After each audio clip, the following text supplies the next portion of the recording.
We cannot afford to be so politically correct anymore. We will honor the American people with the truth and nothing else. Come on, man. That whether we are black, You ain't black. or brown, or white, we all bleed the same red blood of patriots. And we will take back this country for you, and we will make America great again. Ladies and gentlemen, the best is yet to come. Okay, ready? Hi, everyone. Welcome back to our show. Today we have a special guest. Her name is Kendra. She has her own YouTube channel called K.Marie. They're both laughing at me right now. We're probably still having technical issues. No? Okay. And yes, I have got to appear on her show twice. And so we are super excited to have her on today to kind of talk about some of her findings through with some of the stuff going on with the schools and the huge LGBT push and some of the findings that she discovered last week when she was investigating some of the things that was given to her by her daughter. So Kendra, if you don't mind just introducing yourself, and I think I said the correct name of your channel. It's K.Marie, but if there's more, say it. And then I will also put the link in the show notes as well, because definitely check out her channel. It's fun. So just to preface this and give a little background, I wanted to start with where, like, I would think that we can all kind of agree on something, you know, regarding the schools and our children. I don't think it's crazy to assume, but I would think that we can all agree that all of the children should feel comfortable in school. Mm-hmm. So, I mean, I don't think that's a radical thing to say, that we want all the children attending the school to feel comfortable with the curriculum, to feel comfortable around other students, to feel comfortable around the teachers. So I just want to preface by saying that that should be the goal of all of the parents, of all of the staff, and everybody in the teachers union. Totally. Right? Okay. Which we all agree. Yeah. It's just like, at what point do we draw the line? And it's already totally foreign to them because of all these COVID, new rules and regulations, like the masks and the distancing and half Zoom and half in person. So I totally agree that it should be. I mean, I homeschool my son. I don't know if you know that, Kendra. And so that was one big reason, was I was like, I want him to have a normal childhood and school. I mean, not that homeschooling is like normal by any means, but I think it's a little more normal than what's going on in schools. It's becoming the norm for sure. Well, and that's a good point. Before I even get into all of this stuff that I've uncovered, I mean, honestly, it doesn't end. I just keep finding more stuff. But it's illegal not to send your child to school. You either have to have some kind of certified homeschool, or you have to have your child in private school, or you have to use the government funded public schools. So if they are making it punishable by law to choose not to send our kids to their school, then you would think that it would need to be inclusive of everybody, since they're basically demanding that we make our kids participate, right? So the anti-bullying thing, you guys remember that started maybe 10 years ago? Yeah. All the schools picked it up, and they wanted to make sure that the school is a safe environment. So I understand that, especially in middle school, you see a lot of bullying. Makes perfect sense. Parents were on board, and that seemed fine. I think we could all agree that that was, a positive thing for the students. So what we're dealing with this year, and, honestly, I don't know how long this has been going on or when this started, but I received an email from the school encouraging letting the parents know and encouraging the students to participate in the GSA, which is Gay Straight Alliance Club on School, who were putting on this Pride event. So the school is encouraging parents to participate in Pride Month, which I right off the bat thought that was completely inappropriate. because there are lots of people who have no interest in participating in Pride Month. And then, you know, in the email, they expressed that this was about equality and compassion and all of these things. And you'll even see some pride flags out now that say equality on them, or it'll, you know, say love and acceptance. Why does it always come up like love is love, acceptance, all of those things only come up when we're talking about LGBT? Like, that's it. Love is love during Pride Month. Yeah. It's interesting because if you Google Pride Month, the beginning, the first pictures you're going to see are like families, like they're professional photos of like families together and big rainbow flags and, you know, people with their face painted. Like it's just some big old, you know, kumbaya thing. But if you keep scrolling, then you get down to really the nitty gritty of of Pride Month are. And so, so then it becomes entirely inappropriate if you're, I mean, like I've said this before, and this is an extreme example, and people often use the Nazi as the extreme example. But if I just put a Nazi flag in front of my house and say, well, to me, this means love and spirituality. So I don't know why everybody's getting so offended about it. It's like, well, honey, because the origins are, it's an abomination. Like, so nobody wants to see that, and we're offended by it. Okay. Right. So, and again, I think that LGBT, I'll call it LGB because I'm going to be old school. Okay. So they've come a long way. There's, you know, legalized gay marriage now. I mean, people can't discriminate against you because of your sexuality. It's the best time ever to be gay in this country. And for some reason, the schools are pushing this narrative that these people are horribly oppressed and need safe spaces and need the teacher's constant, never-ending attention. And I know. They need to be heard. Right. And I read an article. This was straight from the American Federation of Teachers. This is straight from their page, an article that is basically saying it's not enough to make schools safe for LGBT, and basically says that their goal is to change attitudes toward homosexuality. It says this on their website. So I don't know if you guys know who the president is of the teachers union. She's been in the news before. I didn't actually know her by name. It's Randy Weingarten. Is that what teachers union? It's the AFT. So American. Oh, sorry. Okay.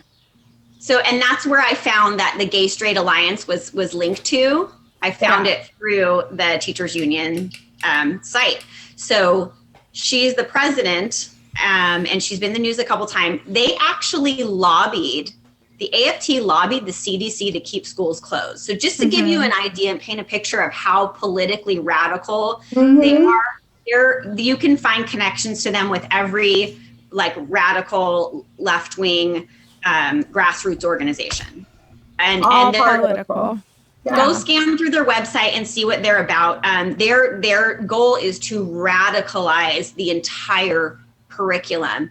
And I've said this before, and this, you know, might make people uncomfortable, but when you are seeing something like that, the foundation of it is sexuality, and you're seeing that as being a club that children are invited to participate in school, in middle school, 12-year-olds, which I feel like we should all agree is highly inappropriate. I mean, we used to all agree. Seems like now, and they've covered it up kind of with like if you see the underlying message here, you are called then you're like you're a bigot or whatever you want to say. But like, we know, like, you think kids aren't just going to go home and start wondering what gay means, and they all have phones with Google on it. They can look it up. And it's like, you're starting these thoughts that don't need to be started in their head at such a young age. And it's deceptive because it's cloaked in this inclusion, inclusion, like words like equality. Well, now it's equity too. I hate that word. So this is not from what I could find, this is not based on any actual tangible incidents of bullying toward LGBT students at my daughter's school. I don't think that there are any incidents. So it just doesn't really make sense why this club would exist anyway. Not to mention that the foundation is sexuality, which is totally inappropriate. But what the principal told me, this is really important. What the principal told me is that if the clubs are started by students, their free speech is protected by the, I don't have the name of the act in front of me, but I looked into it, and the students are only covered under this if the club is student initiated, but it says on the AFT website that the GSA club is initiated by school counselors. Yeah. Oh. I don't think it's initiated by students, because how would every single school have it? So that is one big reason that I decided to homeschool, was when we went after distance learning last year with COVID, we went to pick up my son's yearbook, and I was thumbing through it, and I don't have the yearbook anymore. He has it as his dad's, but I took a picture of it at the time. There's a picture, you probably can't see it, of the gay, it's blurry, but the Gay Straight Alliance, you can see the flags, it's my background, the Gay Straight Alliance Club, and then right under it is like the Jane Austen Society Club, but some of the faces are blurred out because obviously I don't know if the parents like had to give permission. Like, first of all, I didn't, the thing that ticked me off was I didn't know this club existed. And I feel like that's a club that should have parental permission. A 12-year-old, a 13-year-old, I mean, some kids in middle school are 11. Like, they don't know, like, what are they doing in there? Is my child going in there and they're saying, oh, you're not interested in girls yet? Oh, well, then you're gay. You like your boyfriend, your boys that are friends? Oh, are you attracted to them? Oh, I think you're gay. Like, let's, get you on the fast track to well, the students are supposed to guide those conversations in these clubs, and the teachers are just supposed to supervise. So you have 13-year-olds guiding other 13-year-olds sexuality and LGBTQ issues, which is, so again, aside from the inappropriateness of the sexuality part, this is political. So you also have a counselor who has now instated a politically motivated club that they are inviting students to participate in, with face paint and candy, which is totally inappropriate. And then the one thing, and I didn't say this, candy. Just reminds me of the guy in the van. But Randy Weingarten, the president. Mm-hmm. You guys are going to be really shocked about this. You're not going to believe this. She's gay. Whoa. So she's pushing her own crap. I mean, who is it gay that runs like all these crazy political, like, I mean, it's getting pretty weird. Everyone's coming out gay and so when there's so many things that we could be putting our attention to, and it's overwhelming, all of freedoms and just and COVID and Fauci and all that. There's so much stuff that it gets overwhelming, but I think that everybody, at least parents and those good teachers who are out there, need to get together, because this issue is not just a school and our children issue, but this is also massively the state of our nation, because they have so much influence in our elections and in our policy. We need to go after the teachers union. And California has already passed some perverted type laws. For example, that one bill that gay, assemblyman up in San Francisco who keeps pushing for these weird, like attacking our children, where he got that one bill passed where you could, there's that 10-year gap between statutory rape or something like that, and like the youngest is 10. So if there's like 10 years between, I forget actually, honestly, I forget exactly what it is, but it's like we're already passing these really perverted type bills. Oh, sorry, Summer. It's true though, like, it should be taking more of our attention. I have a friend who only has a 2-year-old daughter, and she somehow saw it on Nextdoor, but the whole, what the middle school in this area did for Pride Week, wear black and shine bright like a diamond, or wear red, whatever, my God. rainbow colors and all this stuff. And she's like mortified. She's petrified. She's like, my daughter's going to go to school in 3 years and I don't want her to go to school like this. Like, I'm going to have to find another way. And I'm like, yeah, well, don't worry about it right now. Like, but really worry about it right now, because I mean, if it keeps going on this trajectory, it's just going to get worse. And yeah, I would be alarmed. I mean, luckily, I don't know, I feel like our children are kind of, we've hopefully, put a good impression on them, or, swayed them to the right direction, but it's going to get harder. I mean, the younger they are, the harder it is now. I already see evidence of that, because my oldest daughter, who very much laughs at this stuff or is horrified by it, but my younger daughter, and they're only 2.5 years apart, my younger daughter lapping it up. Oh, Exactly. She's more of into it. Yeah. Yeah, because they started it, when she was younger, and if they get you when you're younger, then it's like breathing. You don't even think about it. Yeah. Like, this is just the way the world is. And I told my daughter, this is what she said to me. I just went and got painted and got candy, and I just wanted to support my friends who are in the club. And I said, honey, don't you support your friends by being their friend? Right. Mm-hmm. We need to teach our kids that they don't have to do things that they don't want to do to please other people, that it's okay you can respect somebody, you can love somebody, but you don't have to do what they do. Don't want to go to the old, if your friends jumped off a bridge thing. Yeah. That's the best example. And that saying no is okay. I mean, I feel like even as adults, like, we need to say no to more things. I mean, even when it just comes to like volunteering or doing things, like, they can say no, I don't want my face painted, and be fine with it and live with it. Right. The question is, do they have a safe place to say no at school? Because there is going to be consequences when you reject this. Exactly. Right. That's where they're getting at. Yeah. No, go ahead. That's where the anti-bullying club comes in. See, it's all this one vicious circle, the anti-bullying, and then, but we don't agree with your values, and then forget what you learned. And you guys know that my daughter, when somebody brought up in a classroom chat the Chauvin trial, and my daughter said, because my daughter and I, we like did our own little trial about it, because she was in it. And so I actually did the police technique, the restraint technique on her, and I said, like, we did a whole thing, like, can you breathe? Like, can you or can't you breathe? And she's like, I can breathe, I can talk, I can breathe fine, and so did you pump her full of fentanyl first, or what? Gave her a little bit of candy. Okay. But so she just very politely asserted in the conversation, I don't think that the police officer should have been charged with murder. Immediately she was smacked back with your white privilege thing. And this is your other daughter? 12-year-old, or how old? Yeah. Oh. Who's the one that went back with white privilege? Sorry, I missed that. So that was the older one. Oh, okay.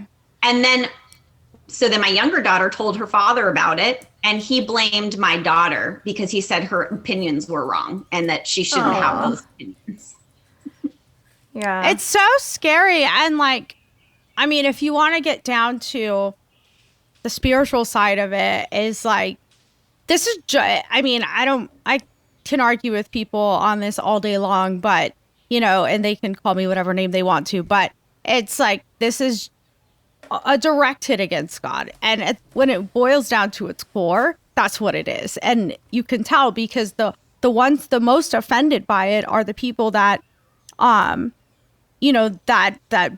believe in God, that follow God, that follow Jesus and all of those things. And it's not the fact that the people that are committed, that are in the homosexuality or anything, it's not a direct hit against them. It's just that there's lifestyles that certain people don't agree with. In fact, if you're Muslim, they might throw you off a building. So it's like, and for some reason they're protected, and I don't understand, because they, nobody says anything bad about them or has anything negative to say. But it's like you said something, Kendra, I don't know if we were on the phone or on your live, but you said, oh my God, I just lost my thought. But you said something, gosh, I forgot. I literally just had a brain toot. I don't want to say that word. I say lots of things. Yeah, it's crazy. It just went blank. So screw that. But, it just kind of goes down to, it's like there's so many different plays. Oh, yeah, this is what you said. You talked about inclusion. It's like inclusion, it's even more exclusive when we only talk about inclusion during one time of the season, like Pride Month. Like that's not, so now we're being inclusive, but for anything else, we're not paying attention to. There's plenty of kids that are being excluded from so many things, from other things that if you really cared about the kids and their inclusivity and all those things, which they don't, then, there would be way more social programs in place in school and clubs, and maybe bring art class back because they don't have that anymore, I don't think, or maybe some version of it. Maybe bring other hobbies back into schools that were taken out for their like budget cuts. Like there's so many other different things that we could be using with our time. It doesn't have to be so sexually based. Oh wait, I lost your sound a little bit. Yeah. Okay. So absolutely, you're absolutely right. Now, what I will say is, because this is not for me a war on teachers. Teachers and staff at my daughter's school generally are really great teachers, who I've heard the way they interact with the kids. With learning, and I think they're good people, and I think they have good intentions. But I will tell you, and because I have to go in a couple minutes, but I want to leave you guys with this: the teachers union do not have good intentions, because it says specifically on their website that they want the teachers to put all of their time and effort in changing attitudes towards homosexuality. Their focus is on the kids who have already come out as gay, or kids who could potentially be gay. So they're literally recruiting this lifestyle. And, like I said, I think the teachers have the kids' best interests at heart for the most part, but there are teachers there that disagree with this stuff, that don't feel safe in coming out. And so if the goal is truly to be inclusive and have it be a safe space, and then they truly need to do so for everyone. I do not feel like the principal understood where I was coming from. The superintendent passed it off to the principal. So I don't think that they're interested in hearing how me and my family are impacted by this. It's like a foreign language. It's like a foreign language to them. It is literally like he had never heard anybody say anything like this. And I mean, I was like, wow, because like I said, they're basic principles in which I think parents should all agree, and educators should all agree. The kids should all feel safe and inclusive. Language used should be appropriate. Sexuality has no place in middle school, and I really don't think high school either. But they're starting to treat the middle schools like they're a college campus where it's just a free for all, and you can have your, weird kink clubs and all of, who knows what. And that's the thing too, is like once we start to get into high school, we're all starting to see that now, okay, they've got these kids indoctrinated with the LGBT stuff. Sex starts to become more of it's just sex, and it's never just sex, because I'm sure all three of us have a story of how it's not, have a story of how a sexual relationship can affect you really bad emotionally, however it could be. It's never just sex. And so it's like, and then they get into high school and they just start learning about how it's okay to have sex with whoever you want, how it's okay to not, as long as you wear a condom and all these other different things, it's okay to get an abortion. And now we just have like a bunch of mindless sex bots running around. Oh, okay. Can you guys hear me now? Yeah. Okay. I'm going to run now, but I just want to say, because I like to make predictions to see if they come true. So my prediction is that in the next year, you will have a sex worker at Career Day presenting to an elementary or middle school class. Wow. And all the parents are going to cheer it on. Oh, yeah. So I'll leave you guys with that. All right. Thank you, Kendra. Yeah, thank you for coming on. Bye. Thank you so much for me. Bye, guys. Okay. Bye. We cannot afford to be so politically correct anymore. We will honor the American people with the truth and nothing else. Come on, man. That whether we are black, You ain't black. or brown, or white, we all bleed the same red blood of patriots. And we will take back this country for you, and we will make America great again. Ladies and gentlemen, best is yet to come.